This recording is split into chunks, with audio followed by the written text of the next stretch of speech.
Okay, we're going to learn how to do natural feet on dogs like Farmer that have natural coats. I am just starting to clip Farmer's pads, and I'm sorry at times it's a little hard just to have the right angles for the camera, but I'll do the best I can. I'm just taking my clipper. I've got a 30 blade on this clipper, and I'm just going through his pads. I don't want to go up the side. I'm just going through the flat part of his pad very gently, just edging his feet.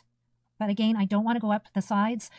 Natural feet is super important. We want them to look natural. We don't want to see any clipper marks, any scissor marks, nothing. These dogs have beautiful feet. We want to show them off the way Mother Nature intended. Just clipping all that hair in between the pads. I'm not getting super aggressive in between the pads. Now, if Farmer was a standard poodle, say, and we wanted to show off those feet, we might get a little bit more busy in there, but we're just softly trying to get some of that hair out right up to his nail bed there. But I'm never going up the side of his feet, just the flat part of his paws. Now we're going to move on to the tops of Farmer's feet.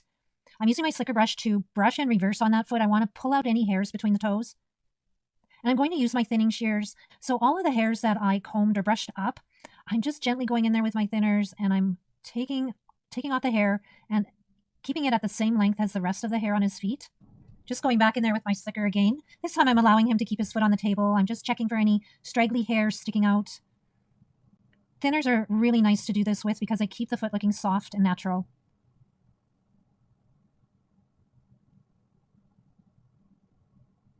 I'm just going to do the backs of his hocks. There's not a lot for me to take off. I would like that to look like it's a straight line from the top to the bottom. So I'm just tidying that up in a nice straight line going down. The nice thing about nice and tidy feet is they're not going to be bringing in a lot of dirt and muck and debris into your house. So it's nice to keep these feet nice and neat and tidy. Plus, they look so good when they're tidied up.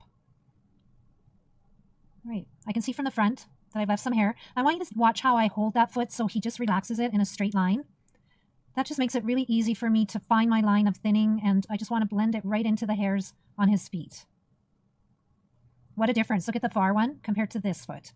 Just looks so good. I'm moving on to my front foot again here, and I'm just going to brush that in reverse, brush the hairs between the toes up.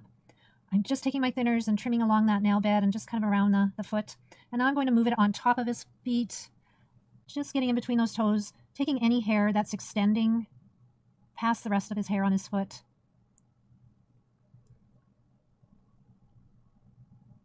Going back in there with my brush. Now I'm going to try to get any straggly hairs off of that foot. The other nice thing about thinners is it's pretty hard to make a mistake.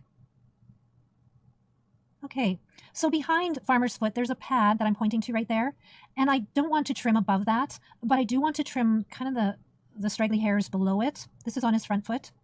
Again, I'm taking my thinners and I'm just going across. I'm not at a normal angle when I do this, but I do want you to be able to see, so it looks like I'm kind of in an awkward position, but it's just so you can see how I get that hair off. And see how nice that is looking, how nice and neat and tidy that is. And it does look natural. You can't see any scissor marks. I'm just going to tidy that up. Awesome. Good job, Farmer.